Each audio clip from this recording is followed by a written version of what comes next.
Okay, this is day 137, part 3, and one of the companies that I talked about in the last video called Nukem, and I made the joke about Duke Nukem because Duke Nukem being a cartoon character, also it seemed like there was a connection between Duke Energy and Nukem.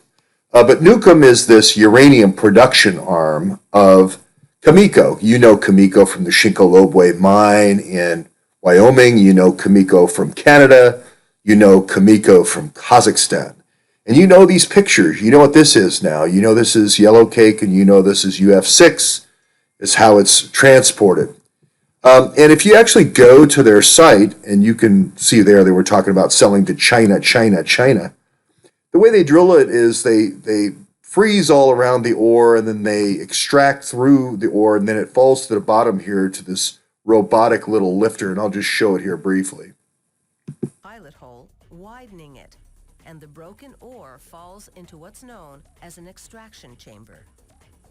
Here, a tram operated by remote control scoops up the rock. This remote control But remember, when I said that there was robotic mining, everyone said that that was Star Wars. control system keeps miners a safe distance away from falling rock hazards. It also minimizes their exposure to the radioactive uranium in the ore. As another precaution, they continuously ventilate the mine, introducing fresh air every 20 minutes. Steered by the operator's joystick, the tram delivers the ore to a scanner. By measuring the amount of radioactivity in the ore, the scanner determines the uranium content is about 15%. And it's all controlled remotely, and I'll just show you the operations center here quickly. And I've always said you want to get to a slurry in a hurry. And here again, you're getting to a slurry in a hurry. Cameras provide a live feed of the unloading progress to a control room 7 meters away. A technician observes everything from here. After a wash and a radiation check, the truck leaves. There's your Uzbeki truckers right there.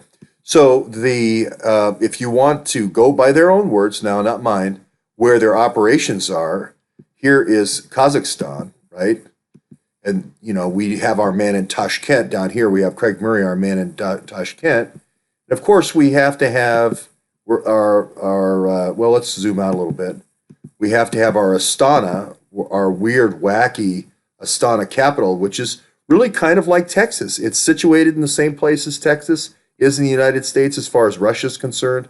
And they have the space program in Astana, and they have the oil and gas in Astana, and they have the uranium in Astana.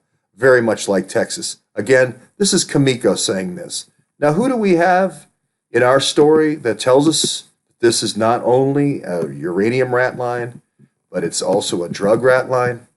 There's Tashkent. There's our man in Tashkent. We have deep uranium. We actually have deep uranium, and about 6 or 7 different folks that have worked in this theater that say, no. What they're doing is getting all these Uzbekis over here in those trucks that we were talking about.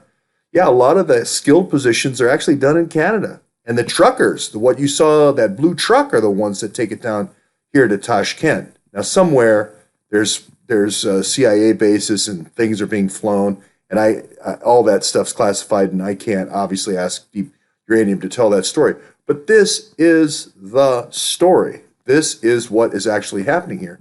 It kind of reminds me a little bit like Toner Schaefer's book, Operation Dark Heart. Now, if you see the resemblance to Heart of Darkness, someone going deep into the Congo on a river, let's say, like Joseph Conrad's Heart of Darkness, or very much like Francis Ford Coppola's movie with Martin Sheen, Apocalypse Now, which I've shown you clips of before. It's very much like that. Now, in this case, Tony Schaefer was, I think, a civilian in 2003 when he does this 5-month trek of Heart of Darkness. We have, with Deep Uranium, 100 years of experience.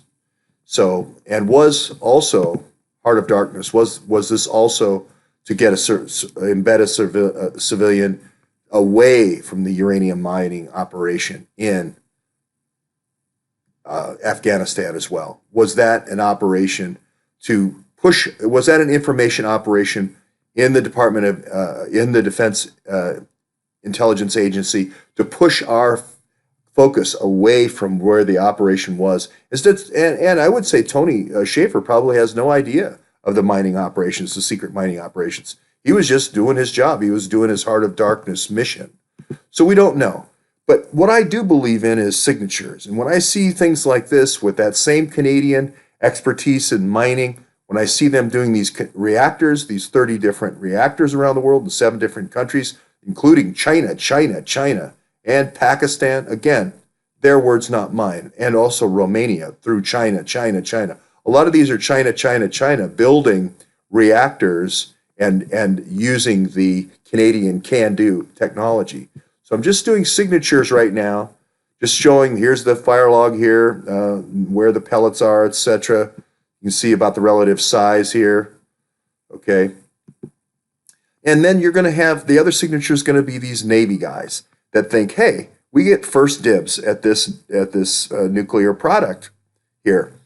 When this highly enriched uranium, when Bob Mueller sees this highly enriched uranium, we're going to get first crack at it for our ships, these 180 nuclear reactors on 180 ships. Just try to give everybody a size and put a box around the problem.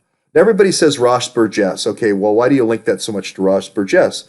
And why are you talking so much about Ross Burgess? Well, we saw in the record where there was a toddler had died, about 1 year old, with the name, this is Task Force and I, a 1 year old with the name Cameron Ross Burgess. And I thought, wow, what a great name to adopt as an identity if I was flying drugs into Maxwell Air Force Base or any of the Air Force bases in Alabama.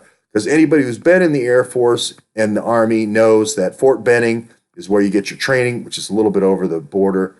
Mother Rucker, they call it. And you always go back to your Mother Rucker to get your flight training. But all over Alabama, here's your Mother Rucker right here. This is Lawson Army Airfield.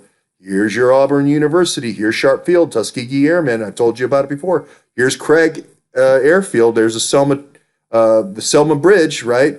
So all along the way, George Wallace had done a deal with a good friend of ours, I think 41st President of the United States, to be able to fly in product into this area, right? So why wouldn't it still be used? Here's where this guy was from.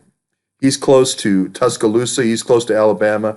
He can get product into the University, the Crimson Tide here. Where have we heard Crimson Tide before? Well, the executive officer on the Crimson Tide was Denzel Washington. He was the guy taking those codes from back in Fort Meade.